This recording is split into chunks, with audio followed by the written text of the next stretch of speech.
I have a story of finding a body. Really? From childhood, yeah. Okay. So, actually, the library that I assume because of where you lived growing up that we went to, off to the right side of it, there's like this walkway that goes down to an area where my friend used to live. So we would often meet like in the plaza area or over by the library, and then either go to my house or his house. And one of these times we were just like all hanging out. We also had other friends that lived in his neighborhood. We'd play basketball, things like that. And I think I was around 12 years old, so this is very similar kind of story. But it wasn't this epic adventure that somebody had heard about or anything like that. It was more like we were going down that winding side street kind of thing to get into his neighborhood from the library, and it was on the way from the library to a friend's house. Didn't realize it the first time. We passed it, not looking at it, hadn't seen it or anything like that. Go down, hang out at a friend's house, play basketball, things like that. And on our way back to the library for me to like basically go home and some other people to go home, somebody noticed like this like sock sitting out of like large tall grass. And like as we got closer, like somebody went up and like tried to like see what was going on with the sock and like pulled on it. And then we saw that it was attached to someone and it was a body.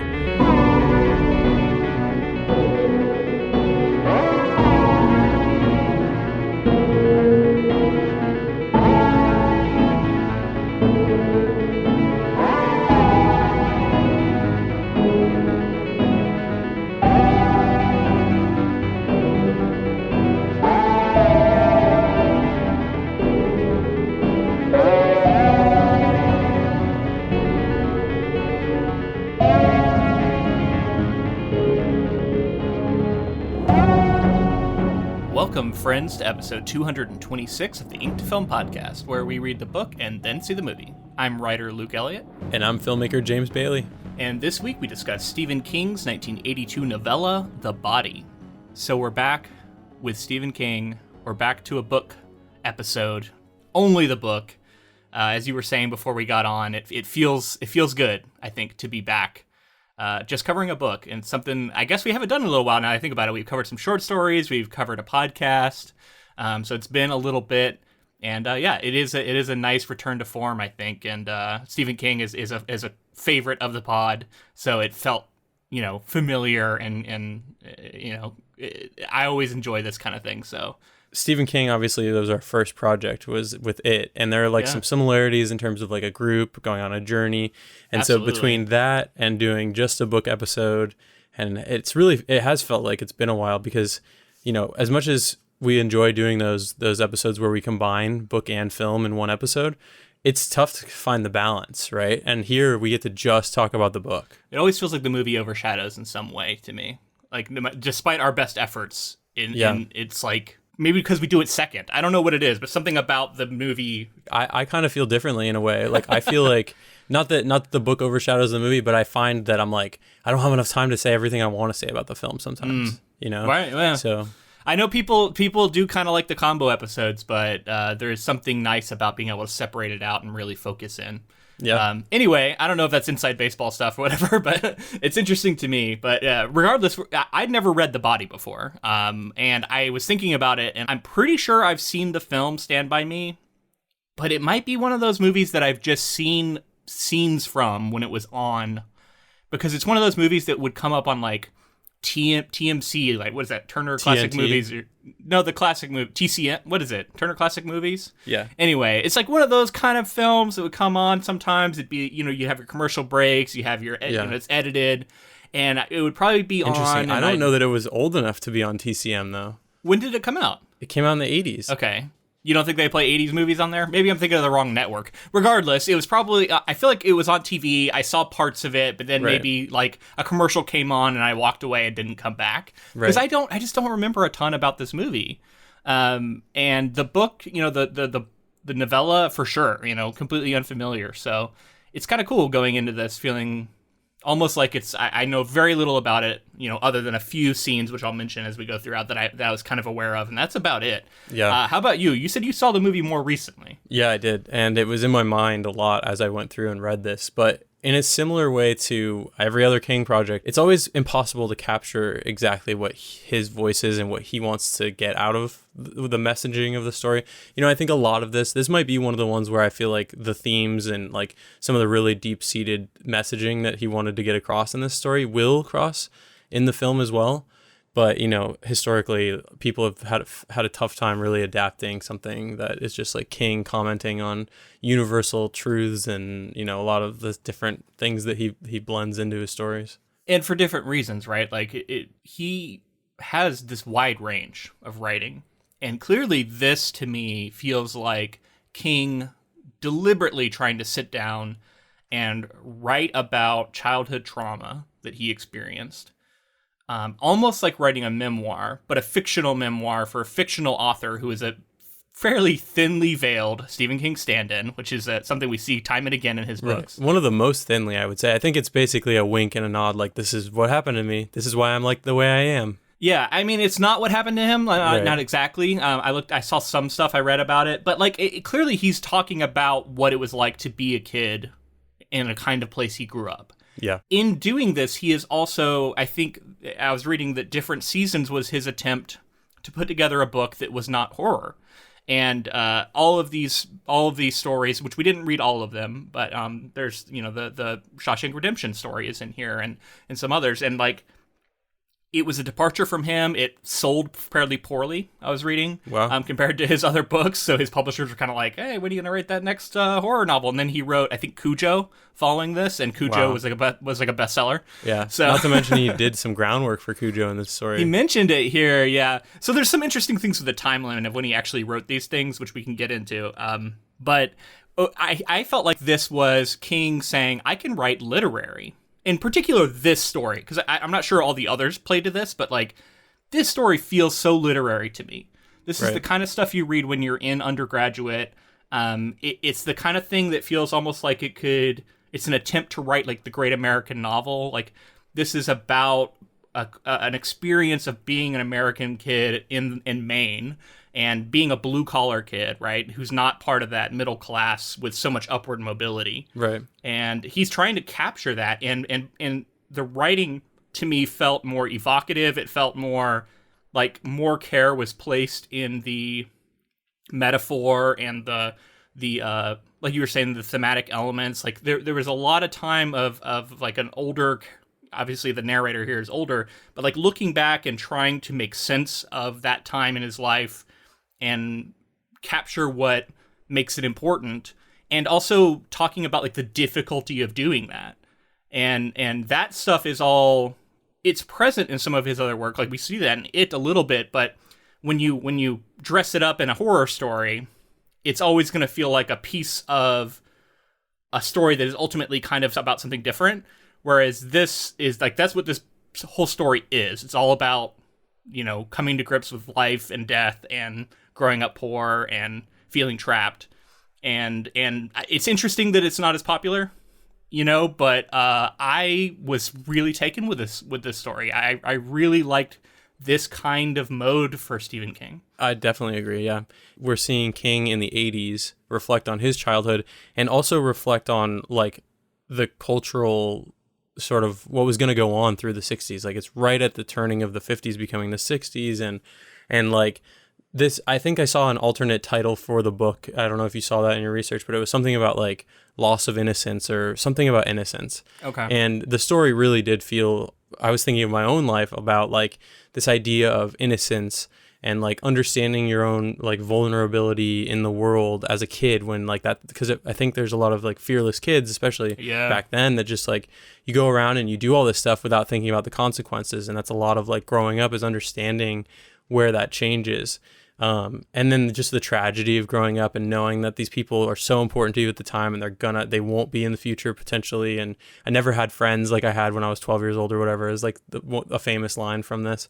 And, it's so true. Like I do still have a few friends from when I was that age, and there's nothing, you can't make that kind of friend again. Like you can't replicate that as an adult, in my opinion, even if you try, because it's like, there's something about the time period that you're flipping over and becoming a new person in ways. And yeah, this story was so much about that. Like, so many of the characters had these like epiphanies that they weren't ready to handle emotionally, like emotional epiphanies, and they didn't even really address them. They were just dealing with them, and then you could tell, gonna deal with them like in the future as they started to reflect, like Stephen King is doing here. I have a lot of thoughts about that. As someone who moved away from not only my hometown but Florida, my home state, and came out to Oregon and was like, oh, I guess I'm going to make all new friends now. And it's tough. And, as an adult, people talk about this all the time, how hard it is to make friends. And I have done so here, but the experience is very different. And you make friends with people for different reasons. And I really value the friends I have here now. But when you're a kid, I think friendship is so often based off of things just like, being in school together, being near each other in a neighborhood. And there's a sort of, like, you're not necessarily as compatible as you might be with a friendship you make as an adult. So you find yourself being friends with people who you wouldn't otherwise be friends with, but then you can really rub off on each other because you're so impressionable at that age that you don't even realize how much of an effect that can have on you as a person. Yeah.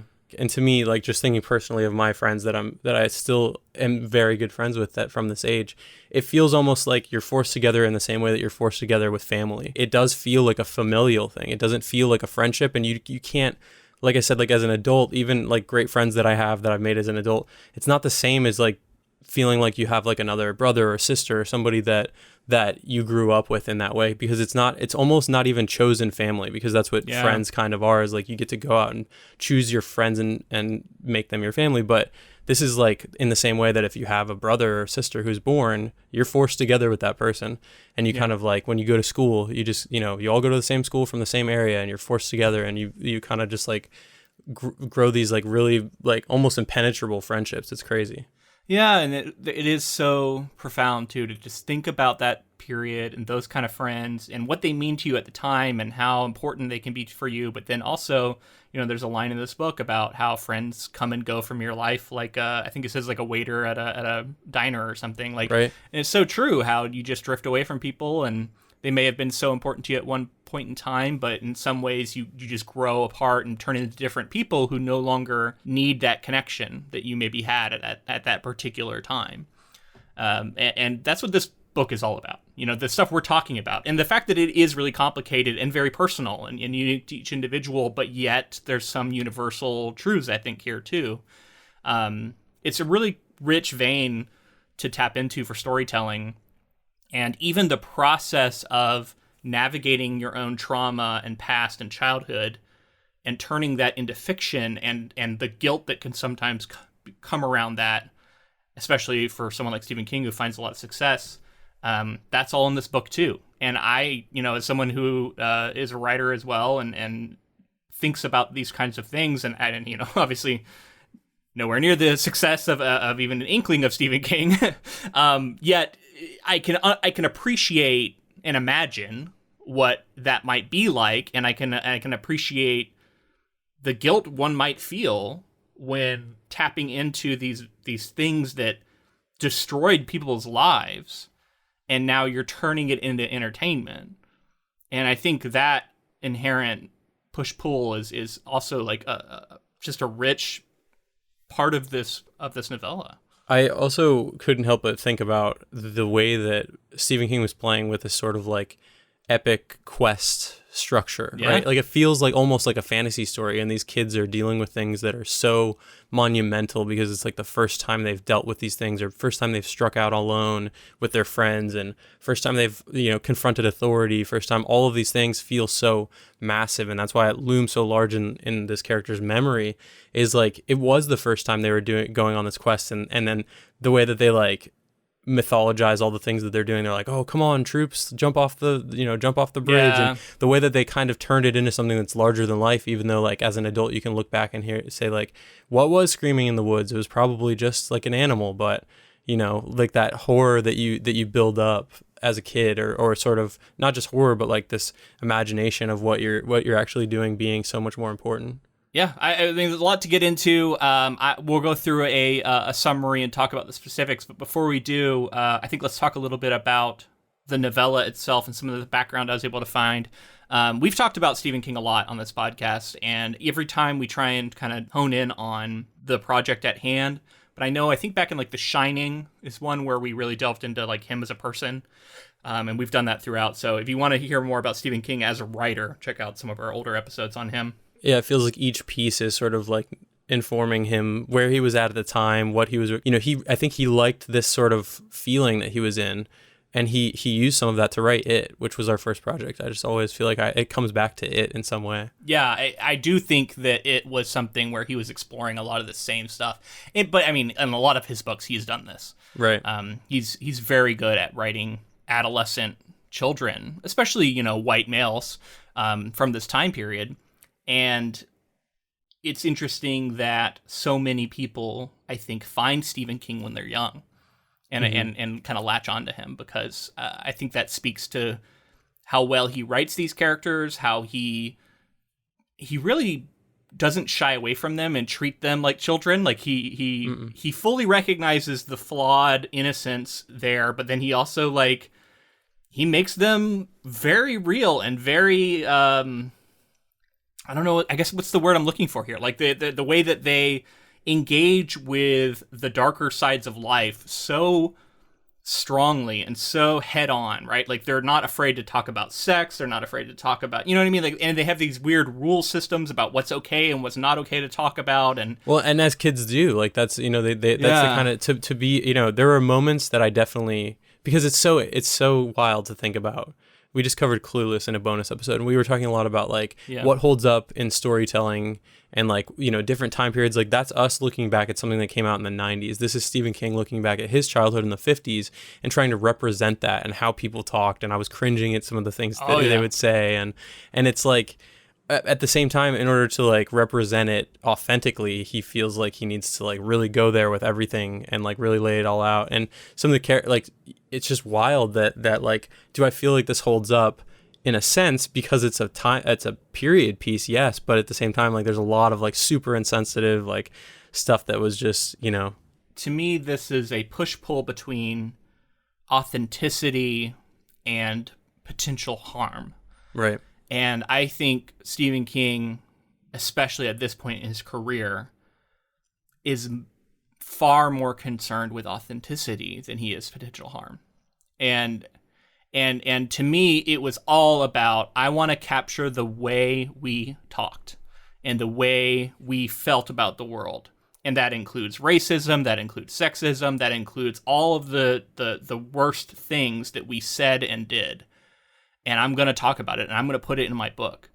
And I think as a society and as a writing community, we have looked at this and said, there is harm being caused by this sometimes. There is stuff being perpetuated. There is, you have readers who can come into it and literally be harmed by it. And that is something that authors should consider. And I don't know... I don't want to speak for Stephen King as far as how he feels about that these days, but my sense of it is that he cares a little more now about potential harm than he used to. And everybody who's listening probably has opinions about how much authors should care about this. I do think if you're not an author, it can be easier to say you shouldn't care about it when you're not the one who has to live with harm caused by something you wrote. Absolutely. Yeah. I mean, ultimately, who wants to go around spreading hateful things that make people feel bad? I don't think that's anyone's intention. Yeah. And it's more than just make people feel bad, but it can go farther than that. Yeah. Just real quick, I was recently reading about Rage, a book by Stephen King that he literally had pulled out of print because it inspired multiple school shootings. Who the kids who were found to have his book either in their lockers or in their backpacks. They talked about this book. The book itself is about a school shooter, and ultimately King decided it's not worth it to have this book out there. I'm going to pull it. He chose to withdraw it.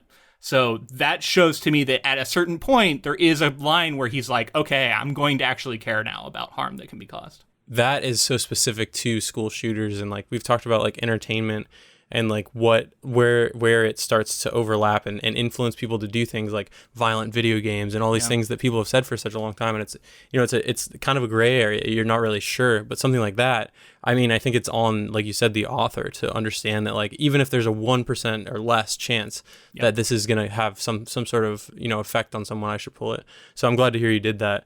There was an unauthorized biography called Haunted Heart, The Life and Times of Stephen King, that was written by Lisa Rogak. And in it, she talks about this friend of Stephen King's, George MacLeod. And I also saw that this story was dedicated to George MacLeod. King was friends with him, good friends with him. And George MacLeod wrote a short story where some kids went to go see the dead body of a dog that had been hit by a train. And along the way, they had like a mini adventure. And along the way, they like sort of dealt with life and death and growing up. And Stephen King apparently read this story to help him. And he didn't end up publishing it. But when George read The Body for the first time, he was like, this is, you know, my story. And but he decided not to pursue it. And it wasn't until Stand By Me came out. And he said, again, this is my story. So he tried to get Stephen King to add his name to, and probably, I think, get a portion of the royalties. Yeah, he requested a portion of the royalties from The Body and Stand By Me. And King refused. He said, this is, you know, I did not take anything from you. And then there was a lawsuit, and it was contentious and apparently ended their friendship over this. And ever since then, King has refused to read any of his fans' requests to read their manuscripts for advice. And he has claimed that it's because he's concerned about further accusations of plagiarism. MacLeod had been writing this short story based on an incident from his childhood, where he had done this thing, where he had looked for this dead dog. In her book, Lisa Rojak quotes MacLeod and a few other friends of King who have recounted similar incidents. And they say, quote, if he's near something, he will absorb it like a sponge. It's his strength, and naturally it's his weakness too. So that's an interesting theory, right? Like the idea that Stephen King is sponging around and just like absorbing things he reads, things he hears, people he knows, and putting them into stories. And I think there's probably some truth to that. I've been around a few authors who you can get a sense that this is the kind of way they operate, and it's not malicious. It's just like they've trained their minds to be storytelling vehicles. And I think part of that often is developing a sponge-like nature, and you'll see them in real time sometimes grab onto things and turn it into their own idea. And you're like, I don't know, it can be kind of weird. Do you feel yourself holding back also like a lot of your story stuff at this point because of things like that, or do you not worry about it? I don't worry about it, but I could foresee a time where you might. Yeah, I don't know. It's a weird thing because like ideas are difficult to copyright, right? Like if you turn it into a story, sure, you can copyright the text of the story, but an idea, like if I wanted to write a story about some kids who went along a train track to look at a dead body, I could do that these days, and I might change a lot of the stuff, but like at its heart, the sort of plot could be Stand By Me, or it could be The Body. And have I copied that now? Is that plagiarism because I copied an idea? Most people say no, because there is a sort of reinterpretation thing that happens naturally, and there's sort of there's only so many ideas, right? And there's only so many things that, and taking them in and making them your own is part of being an artist. So it's messy, and that's why there's a whole like, you know, there's like the law side of it, and there's like the ethical side of it. You know, I don't know. I didn't read the original short story here, so I can't say how much of it really was cribbed. But I was thinking about another book that we covered recently on the Why the Book Wins podcast, where an author stand-in character is haunted by accusations of plagiarism. This is it, right? That's the connection for him to write. And it was written years later, and it was about he had stolen that, and that author. This is Secret Window, Secret Garden.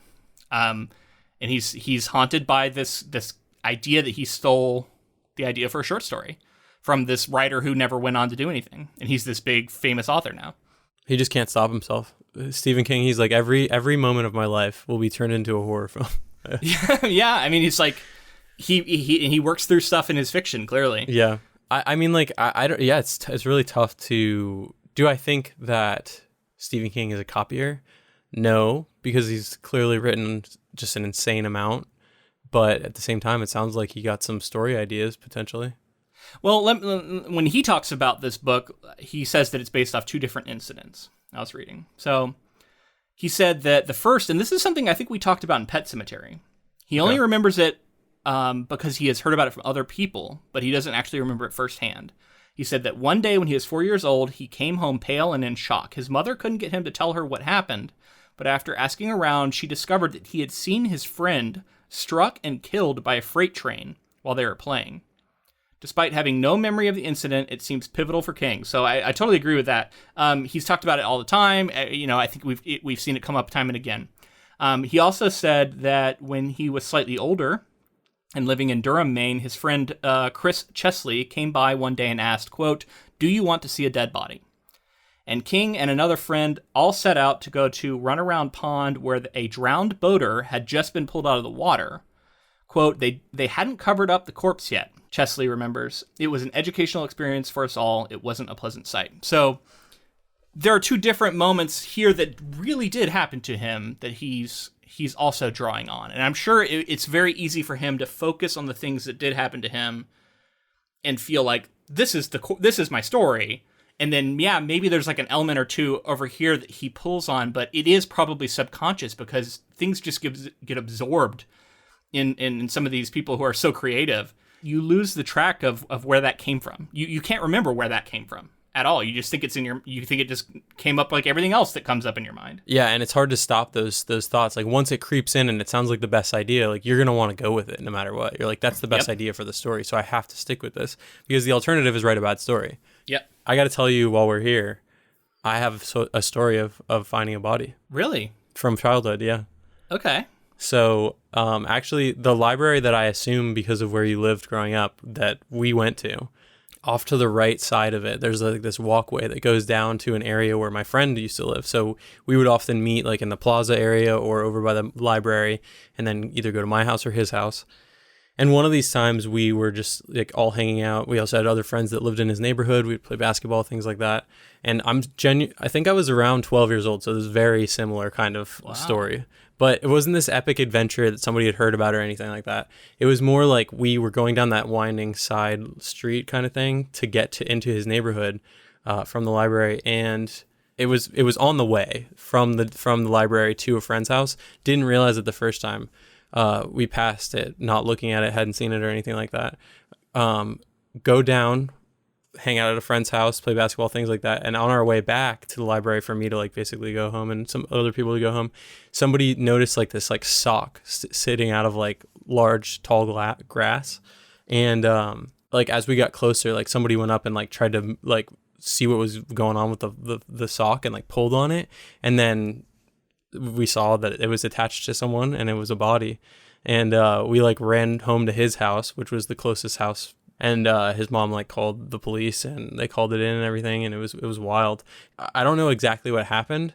Yeah, I never really looked into it. It was, I almost feel like after reading the story, I was like, man, I should have looked into it because I kind of suppressed it in a way too, because it was like, and I didn't look very closely. I remember like as a kid not wanting to look and see more than like the feet. So I really remember like a sock. Did you tell your parents about it? Yeah. I wonder if you reached out to them, if they might know more details, because sometimes people find stuff out when we're kids and then they don't tell us because we're children, right? So maybe between now and our next episode on the film, you can reach out to your mom and see if she has any more details, because I'm really curious to know what the story is there. I'll try. I'll call my friend too. See if anybody knows. And then that's something we can tell people next week if we can find more info. Yeah, that's wild that actually happened to you. Wow.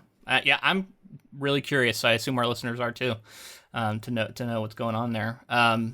Had you remembered that until you read this book? Or I did, yeah. Okay. I mean, my friend and I will bring it up every now and again, and like we were kids, like we were 12-year-old kids, so like honestly, it became like this thing where it was like, oh well, you found a sock and it was attached, you know what I mean, to a body, and it was like this dark thing that neither of us really, I feel like, actually, came to grips with. Wow.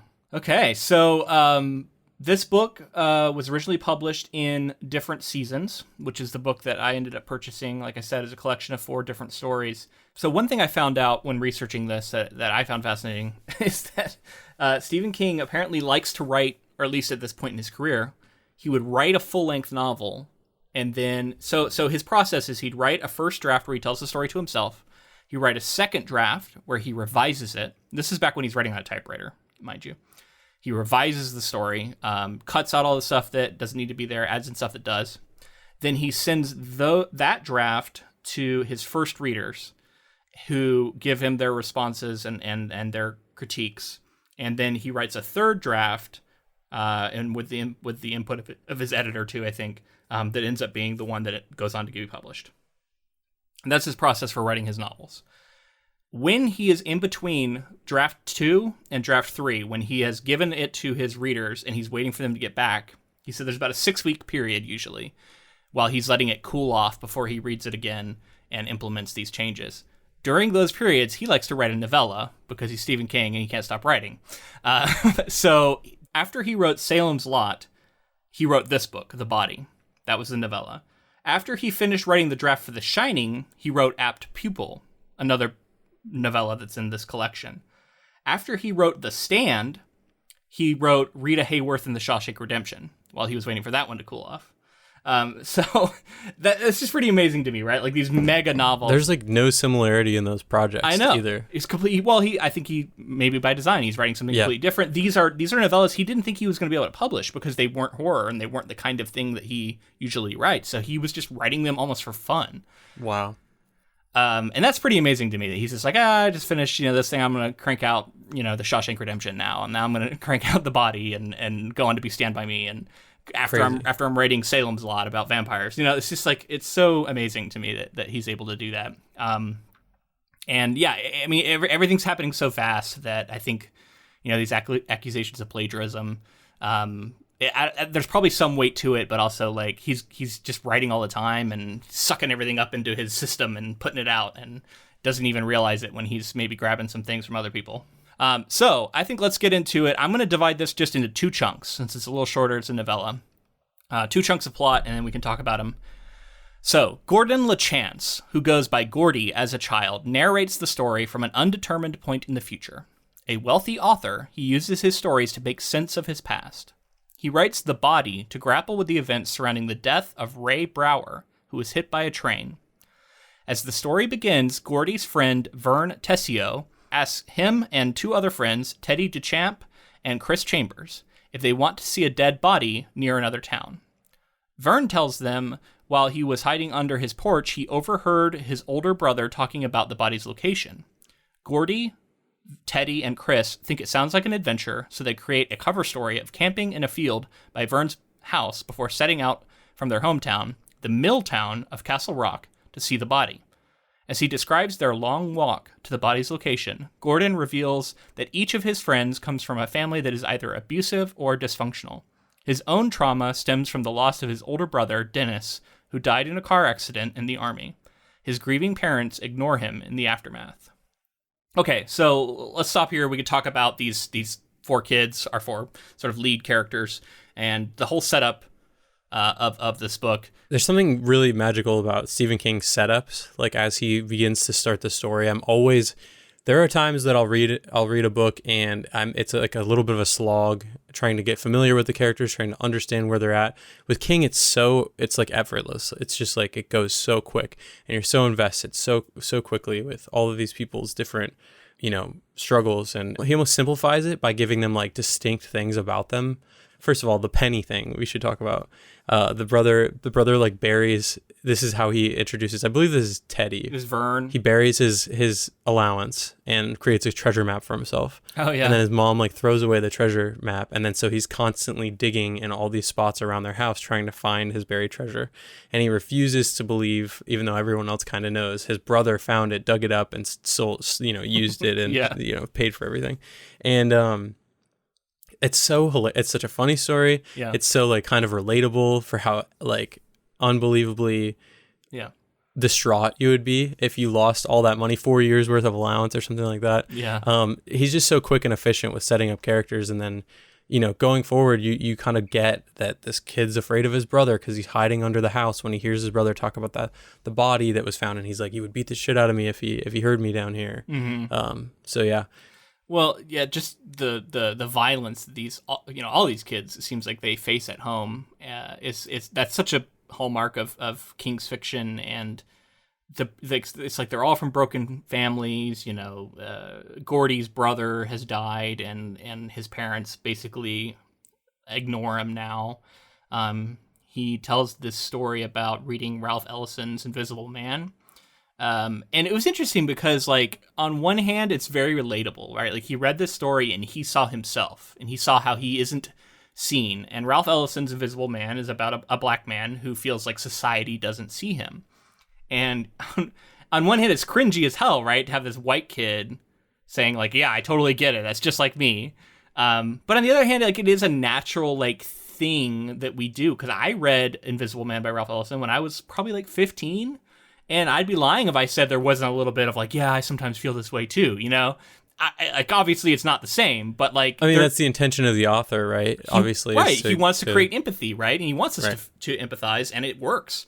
And, I was both laughing at it and like identifying with it, but then also cringing as I'm reading him talk about that. And I don't know, it's a great detail.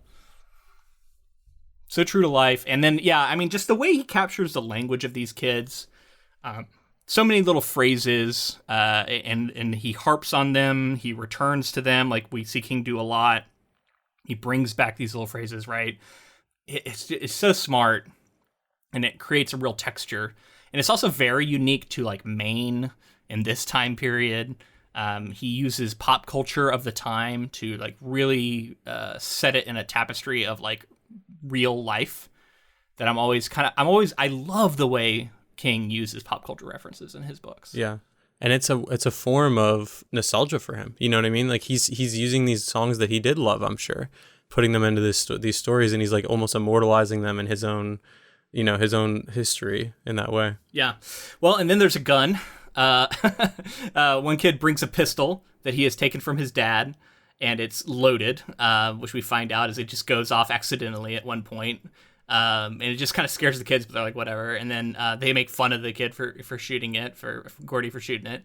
I don't know. It's such a good detail. And then, of course, I was like, well, here we have Chekhov's gun, but like a literal Chekhov's gun, because often Chekhov's gun isn't referring to an actual gun. Right. It's just like a plot device. But like, as soon as we got that gun, I was like, well, this is coming back later. Like, this is going to play some sort of role. You can't introduce a gun here and not have it play a role later. With children, yeah. Yeah. Well, but it also is such a perfect thing, right? Because we see these kids feeling invincible. It's not just invincible, though. It's like they know they're not invincible, but they're almost like daring death to come for them. You got the kid who was abused by his father, who was I think it was Teddy, whose father was the World War II veteran who went to like burn his haircut, I guess, and like scorched his ears on the stove and then got locked up. And then ever since then, now he wants to be this like army. He wants to join the army and like follow in his father's footsteps. And he actually really seems to lionize his father, even though he had suffered this horrific abuse at his hands. And he's really got something to prove. And he's the one who's like playing this game with like trucks and trains where he wants to just dodge out of the way at the last second. And the idea of that is so scary as an adult, but like so like when you're a kid, he just doesn't think it's going to happen to him, or he just doesn't care. He doesn't understand the implications of it, or like what all could go wrong. There's just so much in this detail that is so perfect for this story. I knew kids like that, you know what I Yeah. mean? I knew kids who were daredevils and wanted to do that kind of stuff. And it's so crazy because within the course of the story, we get to see the outcomes of these characters. Yeah. And that's not to say that every daredevil ends up dead, Yeah. but I assume that King probably pulled from his history in some ways and saw some kids who didn't make it out of the kind of area that he grew up in, like the blue collar area. And you know, I mean, I feel like he's basically saying as much in this work here. I found Chris to be a fascinating character, really drawn to him. Love that he's like the leader, voice of reason. Tough guy. And he's not the main character, which I like, because like in It, the main character is sort of the leader, right? Yeah, Bill Denbrough. And so in this situation, Chris, the main character gets to sort of idolize this guy. Yeah. And see that he's like, you know, from a broken home, dealing with stuff way worse than what Gordy potentially on different scales has to deal with. But then to see, you know, the tragedy of his overall story, we'll get around to. But it's just the kind of nature of small towns like this, especially back then, and just like violence and like what was going on through the 60s, and you know. I think Stephen King's time as a school teacher played a more profound role in his ability to write these characters than maybe I've recognized in the past. The more I think about it, it's like, yeah, he grew up in this time, he had these friends, but then he went on to be a teacher in this kind of area for these kinds of kids.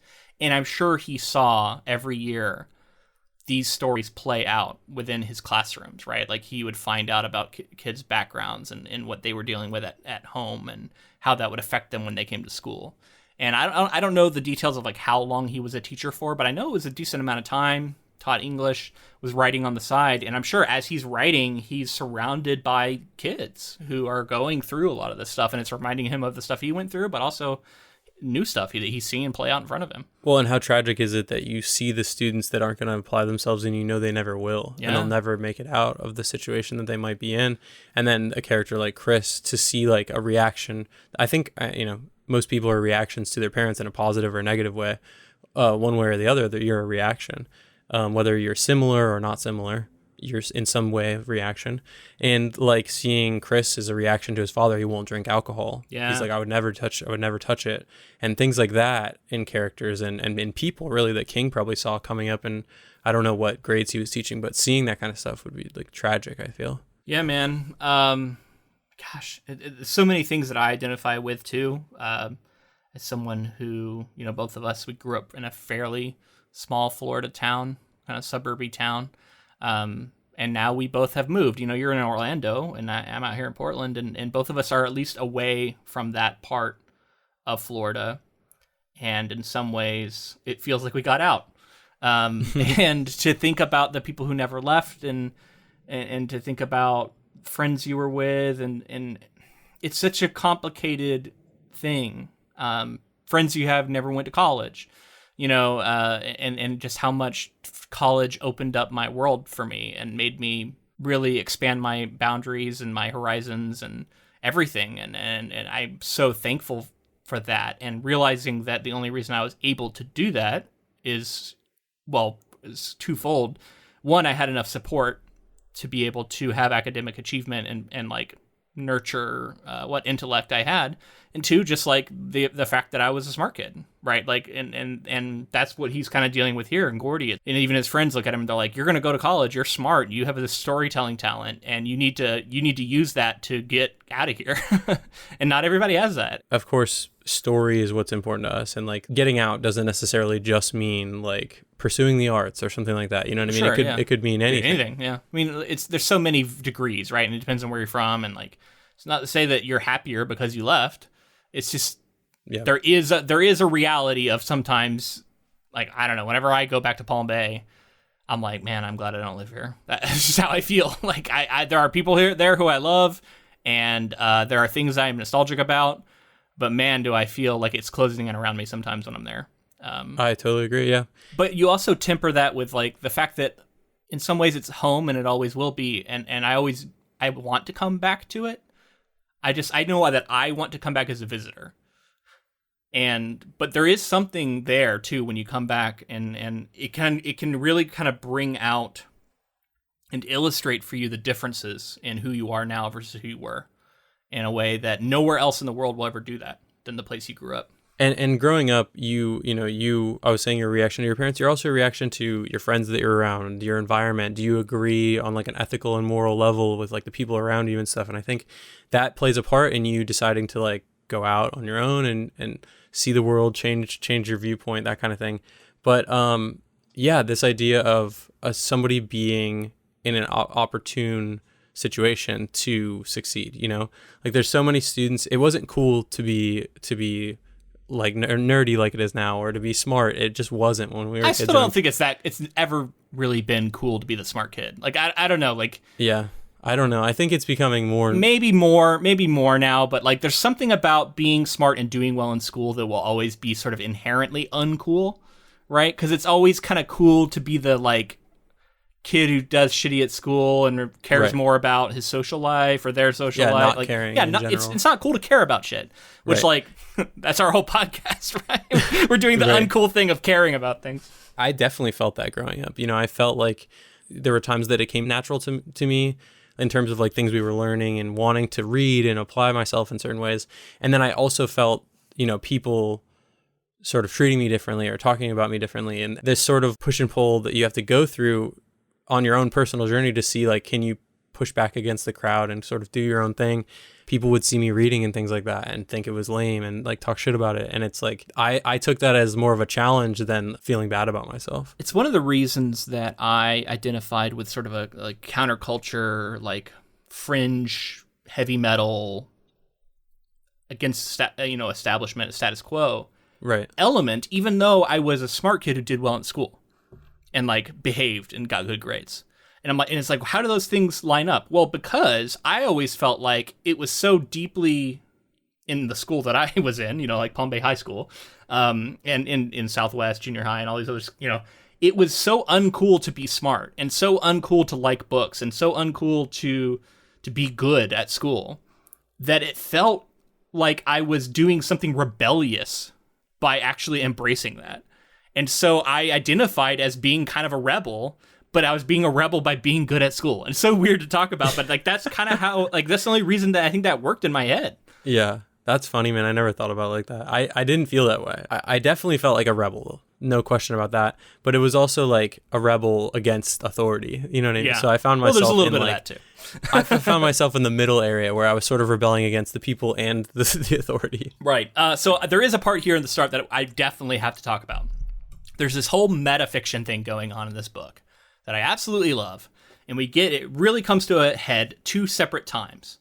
The first time, Gordy he takes this story about Chico and he just drops it in there as a chapter. And we read this story about Chico, and the story is all about Chico coming to grips with like his brother dying, and there's like a revelation about his stepmother has been having like a sexual relationship with his brother, and like all this stuff, right? And then I was like, wow, this is really interesting. I guess this is Gordon's like story is what we're getting here, because there's like a citation at the beginning of it. And then right after that, we get Gordon, as removed in time, analyzing that story and talking about it as being like bad undergraduate fiction and it's so sexual. Yeah, this was written by a guy who'd only ever like had these two like, brief sexual experiences, yet it's so sexual. And I was laughing so, like, I love this so much as someone who's been through an undergraduate literary program, and like, it's so true. And it's so funny to think of Stephen King deliberately like putting things into this with the intention of it seeming like an undergraduate story. So funny. And I love that. And the reason it's included, right, is we're seeing Gordon work through childhood trauma through his fiction. So as we're reading his fiction, we're thinking about the character of Gordon, who King has created, who is working out his own shit. And so we're thinking about the relationship between author and art, and why he's doing it, and what here is true and what here isn't, because we know the true story behind it. And then why he's including certain details. It's a really interesting experience just reading that one. And then later on we get this whole story about It's like the vomiting story about some kid named like Lardass or something, and it's all about him like going to this pie eating contest. But it's introduced in a weird way because he starts telling the story to his friends in fiction, in the body part of fiction, I guess. I don't know. I'm trying to differentiate. And then it transitions into a published work to finish out the story, published quote unquote by Gordon. And it's about this pie eating contest where he gets his revenge on the town and makes everybody throw up, and it sets off like a chain reaction of vomit. And in itself, it's a very like kind of gross sophomoric thing, but like I can see Stephen King sort of playing with his reputation as being this like shock author who writes horror, which some people might, say is akin to writing a story about a bunch of people throwing up on each other. And I'm sure he felt that way. And the idea that Gordon has this part of himself too, and like, why would he write that kind of story? Like, what is he working through here by doing that? And it's all of this comes back around to the one layer removed of Stephen King writing as Gordon, writing these stories. And I love these like layered meta fictional things that are going on. Like, what was your take on those parts? It took me a little bit to really understand like what's the significance of this short story that we're getting here, and then come to find out, I think it's like a sort of a reveal too, where it's like, oh yeah, and it was like something that he was workshopping or whatever. Yeah. Well, because he talks about he's like I hate this story now when I look back and read it. Yet there are certain things in there that are like undeniably true. And so I wouldn't change it. It was one of the things he was saying. Yeah, I kind of thought that we were setting up that was the character's name from Chico? the Chico. I thought we were setting up Chico to be, because I thought I'd remembered a significant part of this story kind of being left open-ended was like, was the kid hit by a train or was the kid killed, that they're going to find. And I thought that for a second, this character was being set up to be like some sort of like killer potentially. And then, it came around to the point that I was like, okay, so he's working within a fiction within a fiction. And, I think it's really fun and cool to do that.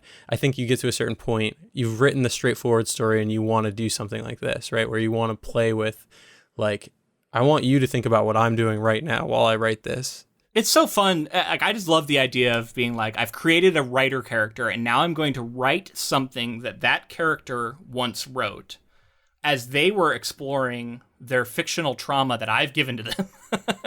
And I'm going to try and write it in such a way that captures not only that, but also like a certain early time period in his writing career where he hadn't refined all of his skills and was still writing in like broad tropey ways. Like, there's so many layers to that, and it's so fun. Like, I don't know, it's very cool. He also just wanted to like increase the level of difficulty for himself and sort of give himself some hoops and then do some it again obstacles to jump through. I was so taken with the fact that he did it at all, and then when he does it again later in like a different way, I was like, damn, he's like flexing here a little bit. Again, I think this is Stephen King writing his most literary mode I think I've seen.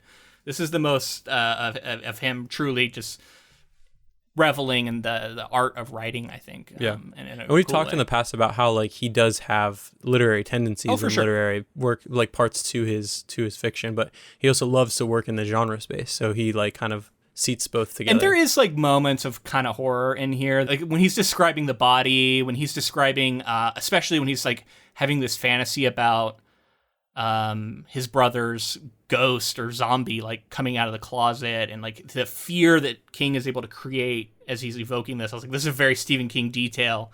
But on the other hand, he's doing it because he's trying to establish the reason that Gordon went on to become a horror writer. And he's like, this is what it comes back to. So there's like there's this obfuscation of detail that may be true for Stephen King, right? Like, these are the kinds of things, the kinds of moments that led him to become a horror writer.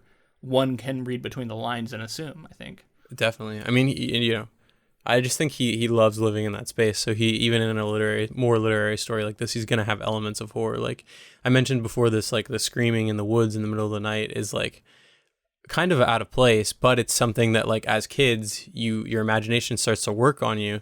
And if you're in the dark in the woods, like you're going to start getting freaked out by things. And this idea of like something screaming out there is almost supernatural in the way that he describes it. We also got to talk about this sort of, as they call them now, I think I've heard it referred to as free range kids.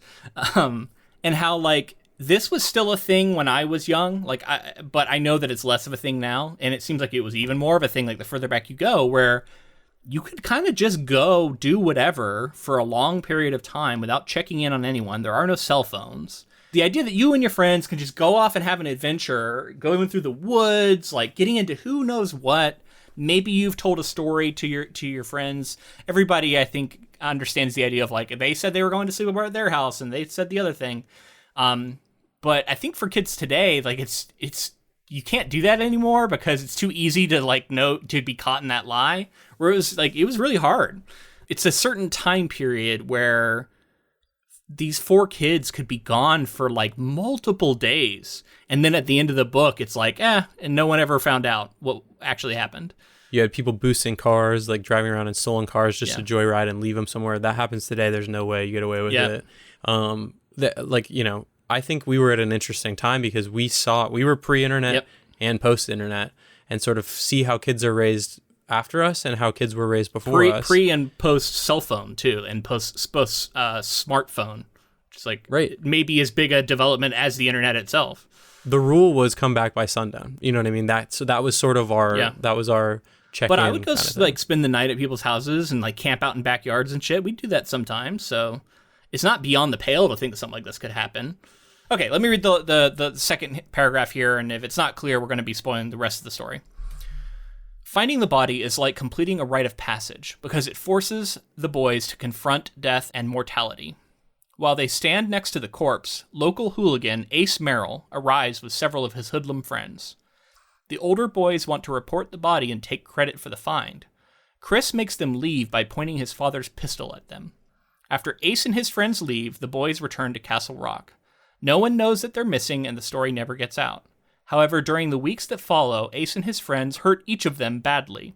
Gordy concludes the story by revealing that each of his friends dies young. Vern dies in a fire. Teddy is killed in a car crash. Chris is stabbed and killed while trying to separate 2 arguing men in an Oregon restaurant. Gordy writes the body to process his feelings about the weekend when they search for Ray's body. As the story concludes, he questions the purpose of his own work and whether it makes sense for a person to grow wealthy by writing fiction. Let's see this also in Stephen King's mythos, like his sort of like Stephen King verse, where it's Castle Rock, which is, we haven't had a story in Castle Rock yet, I believe, but there have been many references. It's so funny because I think Gordon even also says that he's like making up a fictional town name, and they are from a fictional town in Stephen King's. I just love that. We hear about Shawshank, which is a fictional prison. Yeah. We get a reference to Cujo, like we talked about.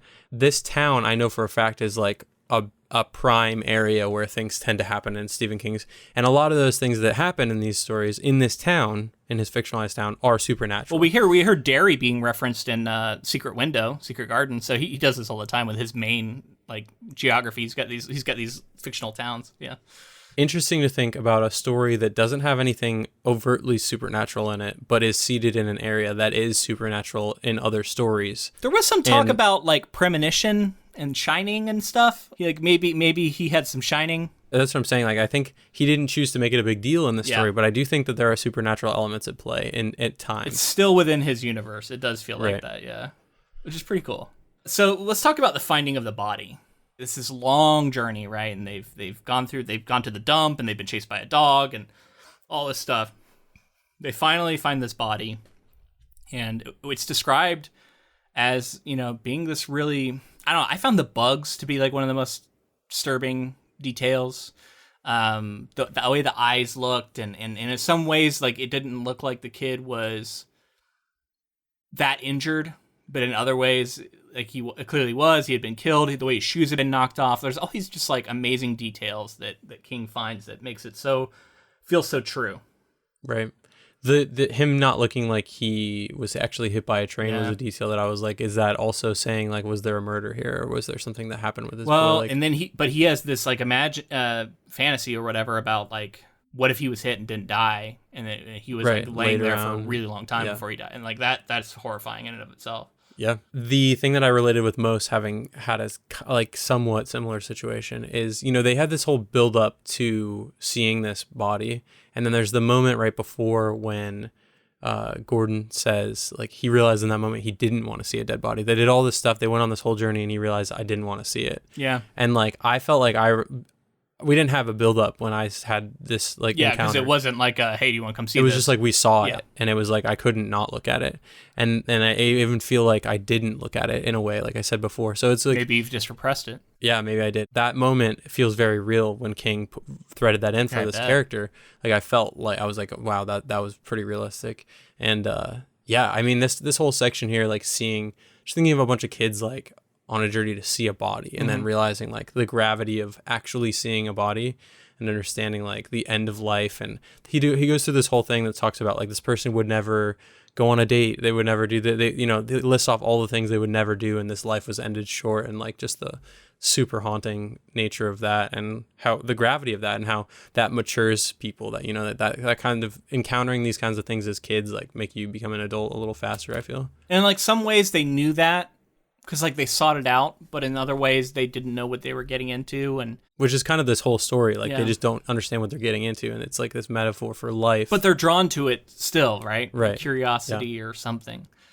And then there's this really interesting thing about ownership. Like that's like the body is theirs, they've earned it, and these older boys show up, and also just really well plotted. Where to me it felt like there was this momentum, and when all of a sudden the boys were coming, and they're going to arrive at the body, and that's going to be there at the same time. There's going to be some epic confrontation.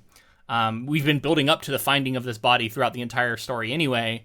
That by the time we got to that scene, I was so like I felt the climax, like it was so perfectly built, and I actually think this story ends really well. Stephen King gets a lot of shit for his endings, but I think this has a great ending. The chapters got shorter as we went. There was a lot of short chapters throughout, right? But the second there's like a section like through to the end where the chapters are pretty short, and I think there's something to that, like in terms of pacing. And I don't know if people put as much weight on chapters as I do, but I tend to really see them as like either like this is a good stopping point, or like a little check mark, a little achievement, like, oh, I've finished this chapter, now I'm on to this one, and I'm this far through the book. And so like as I got close to the end, I was reading, and I found that like the last whereas there were longer chapters that I would be like, oh, that was a long one, I'll take a break after reading this one, I'll go do something else, come back to the book. The last third, I didn't stop. I went all the way through, and it was just like so propelled by the fact that like everything was happening. It was this huge climax and everything. It felt like I was really ripping through it. There is absolutely a power to chapter breaks. I won't say that all authors necessarily are using it in that way, but it certainly is a tool in the tool belt, and I think King is using it here for deliberate purpose. And I think it can strongly influence pacing. We've talked about how in like thrillers it tends to be shorter chapters so that you feel like you're reading them very quickly, and it can feel like you're at this breakneck pace. I think also with like an author like Kurt Vonnegut tend to have short chapters, and often you can capture a moment and you can almost lend it a profundity or some sort of importance by making it its own chapter. It's like, oh, this little scene is its own chapter, so clearly it's important, and it can kind of like bolster in that way. So there's a lot of cool stuff you can do with that. I definitely think he's doing that here. I loved how existential and just contemplative this book got towards the end. And there's all these moments, and I have a couple of them that I'll just read, where he's talking. I think they're very thematic for this story. So Gordon says, quote, "The most important things are the hardest things to say. They are the things you get ashamed of because words diminish them. Words shrink things that seemed limitless when they were in your head to no more than living size when they're brought out. But it's more than that, isn't it? The most important things lie too close to wherever your secret heart is buried, like landmarks to a treasure your enemies would love to steal away. And you may make revelations that cost you dearly only to have people look at you in a funny way, not understanding what you've said at all, or why you thought it was so important that you almost cried while you were saying it. That's the worst, I think, when the secret stays locked within, not for want of a teller, but for want of an understanding ear." So I think that's absolutely talking about the nature of storytelling and the nature of revealing something like this.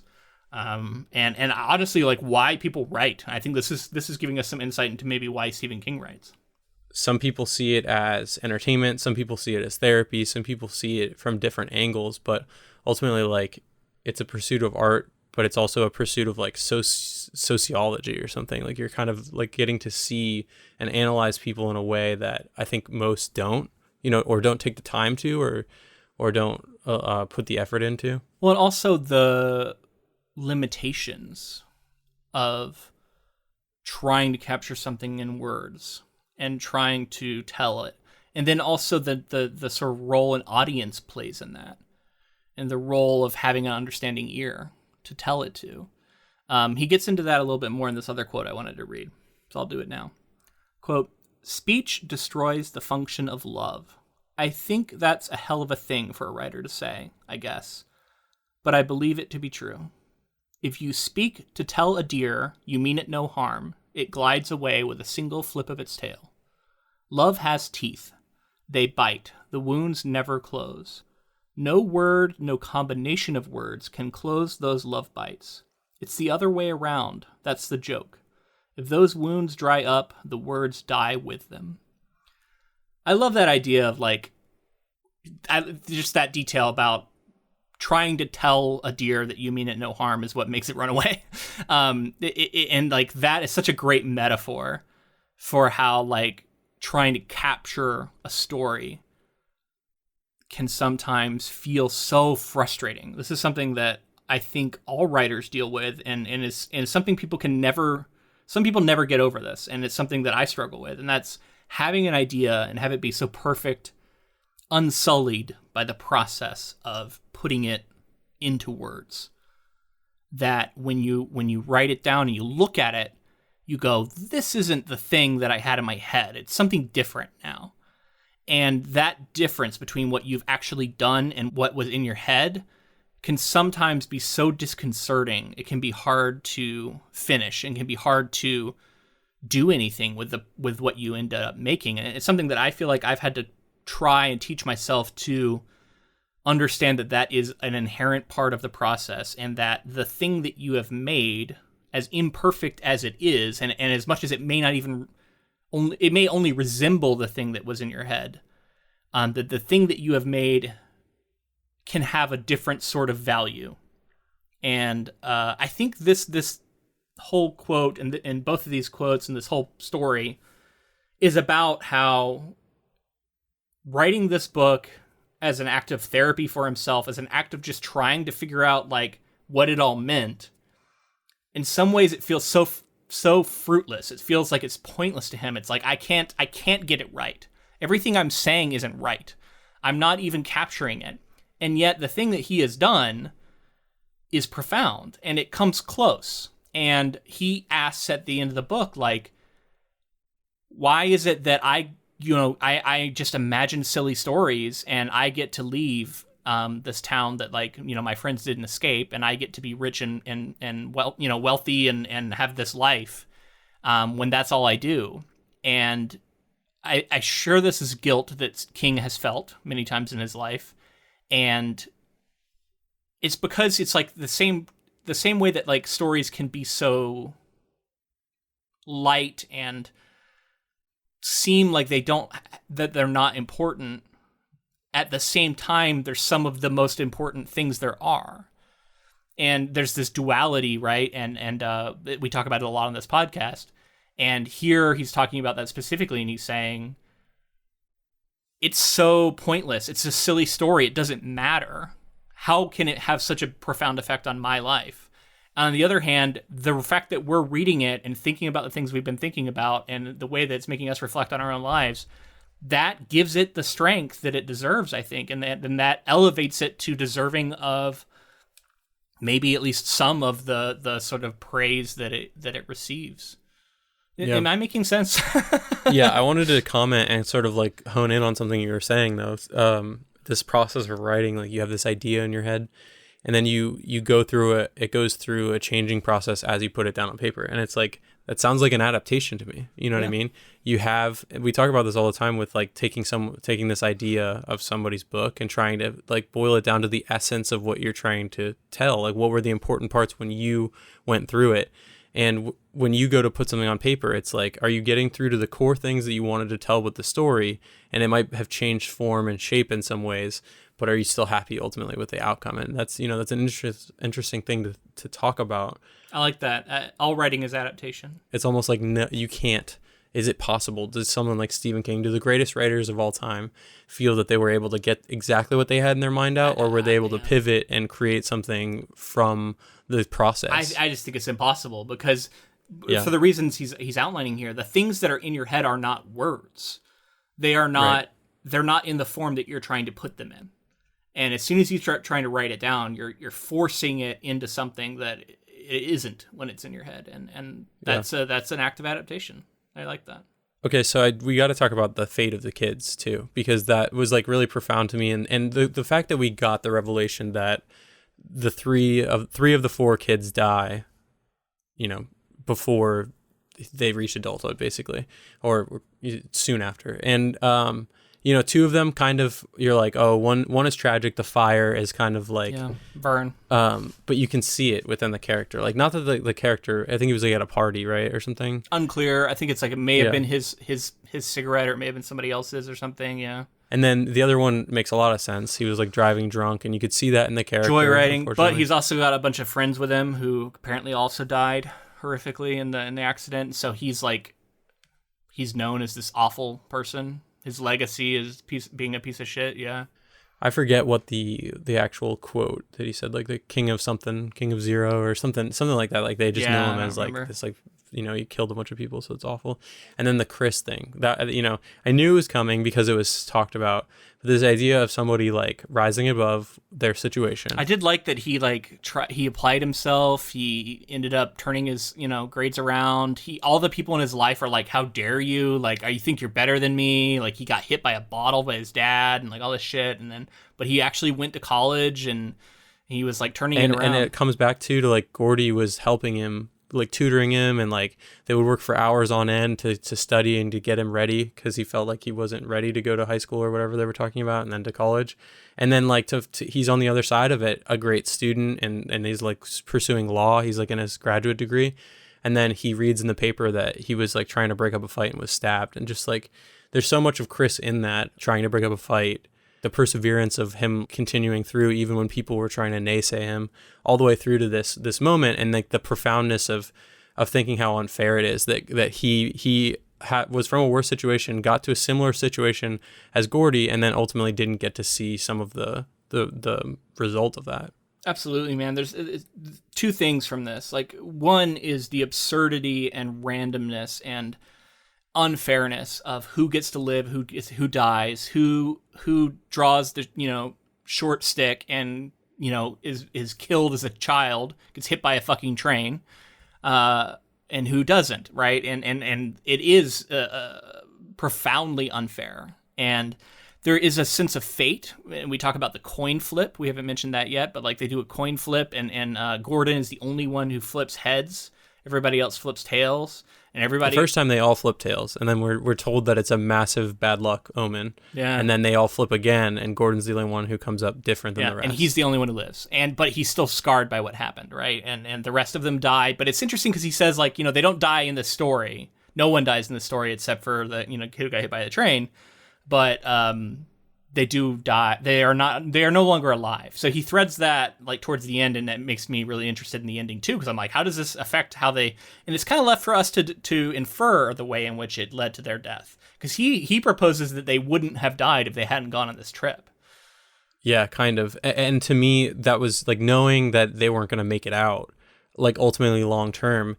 And I think this is something that Stephen King used very effectively, was this idea that we're witnessing the short, finite life of someone on an adventure. And I felt myself being like, I want them to have the most fun. I want them to have everything they could possibly get out of this journey, because I know like they're not going to have a long, happy life. So this like fleeting time here where they're all together, they're all happy to an extent, they're going through hardships together. They're, to know, like I was thinking about that in my mind as we were finishing up the story with them as kids. And then you get to them as adults, and you find out some of the things that happen. And it's like even just when they started to fade away from each other, that was tragic too, knowing that three of the four would be dead, and like thinking like they had this like really pivotal adventure together, and then they sort of just grow distant from each other, and then ultimately 3 of the 4 pass away. It was one of the great things about storytelling and how you can breathe life into these kids' tales, right? And like, sure, it's fictional, but like the idea of kids like this who go forgotten or whatever, like immortalizing them in a way. In a way, yeah. Yeah. Now, the other thing that this was bringing up for me was something we haven't touched on either, and that's the moment of the showdown between the older kids and the younger kids. And Chris draws the gun, stands up to Ace. Gordon stands his ground and shows bravery, but the other two don't.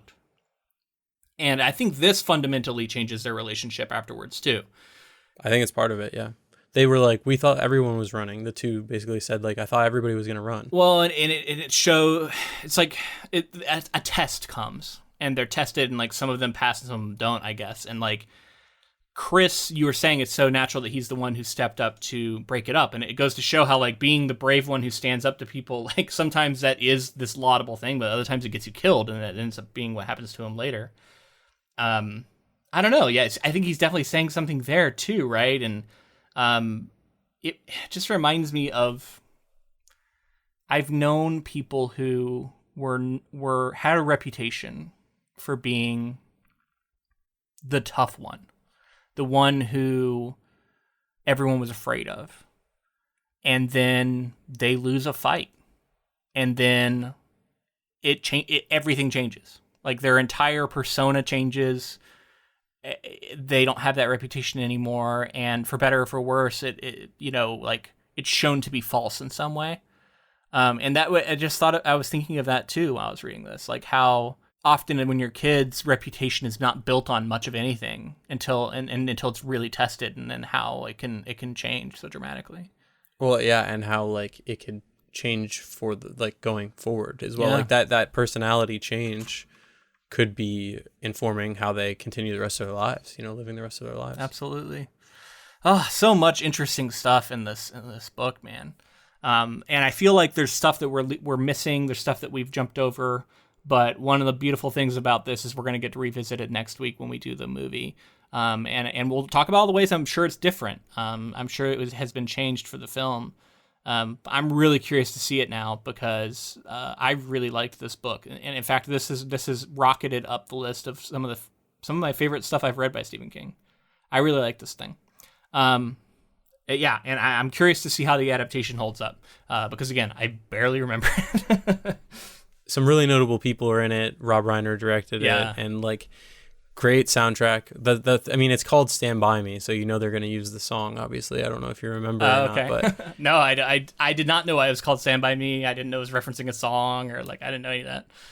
Yeah. Well, I mean, like, I love that song, so I'm excited to talk about a lot of stuff with this movie. Well, if you enjoyed our coverage and this conversation, I would love to know in the form of a rating and review on whatever app you chose to listen on. I'm thinking about maybe we'll start like highlighting some of these reviews on our social media, doing something with them. So I'd like to see some new ones pop up and even just a sentence letting us know why you liked this episode. 5 stars would be great. I'd love to get that. Make sure to check out our Patreon if you want to support us in another way. It's patreon.com/ink2film. And we have all kinds of tiers on there, but for just $2 a month, you can get our monthly bonus episode that's usually adaptation adjacent. I mentioned earlier we did Clueless this past month, and it's really interesting to dig into some things that are adapted from different materials. Like that was an Emma adaptation. A lot of people probably don't know that. We didn't. That was a fun one. Definitely check that out. Also, we have merch on there that is only available through our Patreon. And that would be a huge benefit if you want to get like a Ink to Film mug with a custom piece of art that we had done by Natalie Metzger just for this stuff. Check that out. Also follow us on social media. We're on Facebook, Twitter, and Instagram, all of those at Ink to Film. And thank you to Ross Bugden for the use of our intro and outro music. All right, that's going to be it for this week. We will be back next week for Stand By Me. And until next time, keep adapting.